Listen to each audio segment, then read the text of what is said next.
Jody Harmon, the Forever Girlfriend, and today we're going to talk about renewing your love and checking back into your marriage.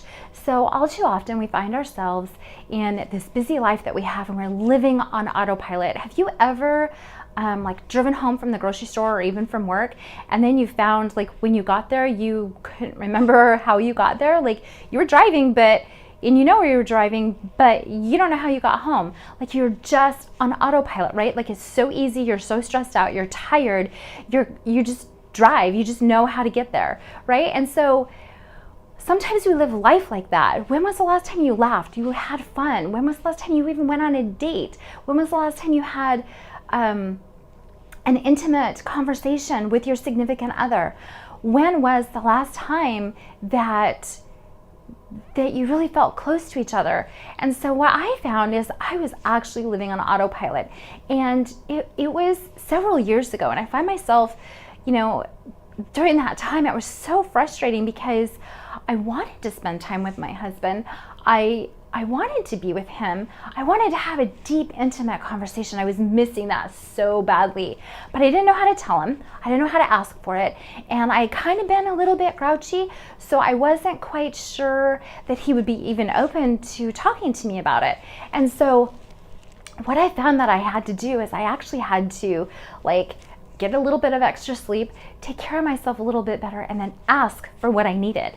And what I found is that living on autopilot is not fun, right? It's just not fun. You're not happy, things don't go right, you just get up every day, you brush your teeth, you get ready for work, you go out the door, you do what you have to do, and you're just doing what you have to do just to get by in life. Well, that is not a way to live a happy relationship. And so some of the things that I started doing to be more aware of what was going on in my relationship, to be more aware of what was going on in my life, is I actually set some reminders in my phone to check in with my husband. And so now we're going to talk about technology here in just a minute.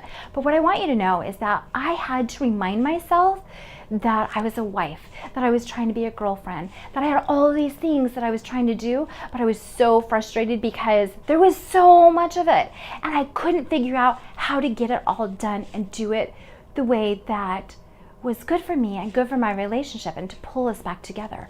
And so what I did is I set some reminders in my phone to connect with my husband. So I did one about mid-morning, and it would say text mark. And so I would just send him a text message or an email and just say, hey honey, how's your day going? Hope you're doing well, I love you, right? And then I had another one later in the day that just said, miss you, I'll see you soon. And it was just that simple, and it just brought us a little bit closer together. So we had to create new habits to bring us back together, to pull us in closer and help us love each other a little bit more.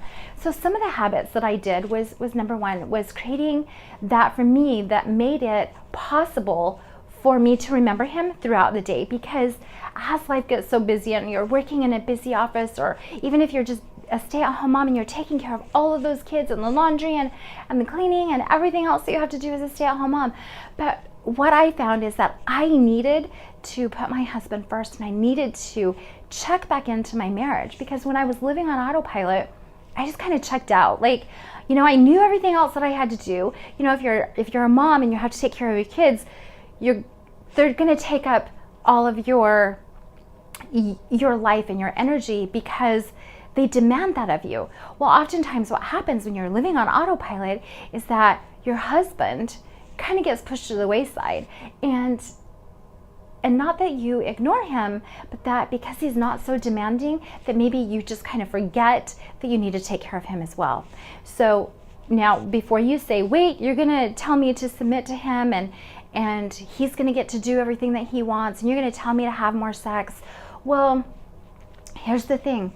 If you want more love, more appreciation, more intimate conversation, you need to make your husband a priority, and you will get that in return. So I'm not saying you're going to do this to change him, but what I'm saying is that as you change yourself and as you change your perspective about what you're doing in your relationship, it has the power to then change the dynamics in the relationship and to help change him. And once you focus more on him, then he will focus more on you.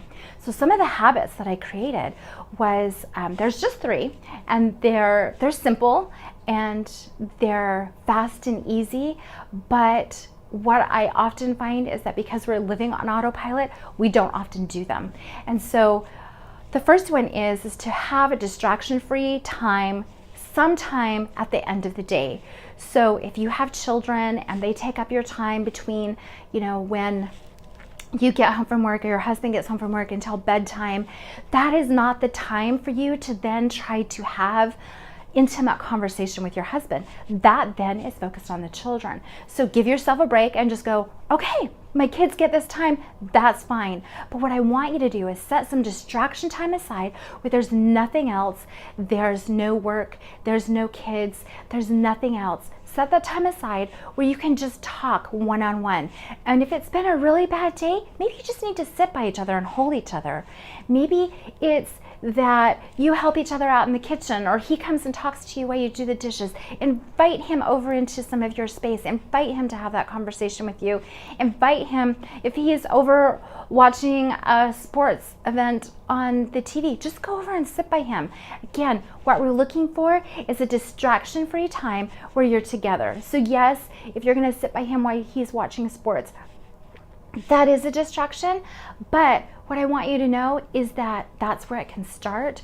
So go over and sit by him, cuddle a little bit, hold hands, just snuggle up next to each other, whatever it takes to just pull you together a little bit in the same area, in the same space. The next time is always go to bed at the same time. Now I know that sounds funny, and a lot of couples don't do that though, and I remember back when I was working and I was teaching college, I actually taught at night. And so I didn't get to go to bed at the same time as my husband. But he would oftentimes try to wait up for me just because we kind of made that rule early on in our relationship that we would always go to bed at the same time. Now, sometimes that doesn't work out, especially if you have kids and they need you or babies or whatever. But what I found is that when you go to bed at the same time, that then can be some of your distraction-free time. You touch, you cuddle, you talk. You're in the bathroom and you're taking off your makeup and putting your hair away and getting your pajamas on, whatever. But that can be a time for you to talk and be together, share the events of the day, and just reconnect after a long day of being apart. So in this time, though, is that I don't want it to all be about the different things that you've done throughout the day and how your day went. Use a little bit of that time. So maybe if you have to set a time limit, if this is really hard for you at the beginning, set a time limit and decide that just for this short amount of time, we're going to talk about kids, we're going to talk about maybe finances or the house or work or whatever. And don't make it all a complaint section, but use that little bit of that time for that. And then when that's over, say, okay, now let's talk about each other. How are you? What can I do for you? Do you need something? Can I make your day better? Can I make your life better? Can I love you better? So ask simple questions. I have some more of those in the Girlfriend Effect book. So if you need a copy of that, just let me know. I'll send you one. But there's tips in there that you can do to actually have a better conversation with your spouse. And so use that time before bedtime, go to bed at the same time. And then what I want you to do is use that time to talk with each other, to cuddle, to touch, to kiss, whatever that leads up to. Oftentimes what I found is it actually did lead to having sex, and that's okay too. But what I want you to know is that sex won't feel like a chore when you're actually spending time together and loving each other. So go to bed at the same time. The next one is make sure that you're paying attention to each other. You know those little cell phones that we have now, the smartphones? Well, we can do everything on there, but the problem is that we've found that we could just keep it with us all the time.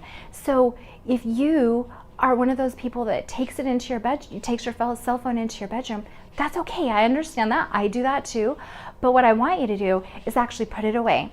put it upside down, put it on silent, put it away while you're having this distraction-free time with your spouse. So, also, the other thing I found is that your cell phones should be put on silent and put away while you're having this intimate time, especially when you're, having sex or other things like that. The cell phone should be completely put away and not be a distraction time. So make sure that you're paying attention to the person in front of you, not the person on your cell phone or on your mobile device or on your computer. Pay attention to the person in front of you. Have those intimate conversations. Love each other more. Make each other a priority. Spend some time together. Get some distraction-free time and go to bed at the same time. This is Jody Harmon, your forever girlfriend. And this is my best tips.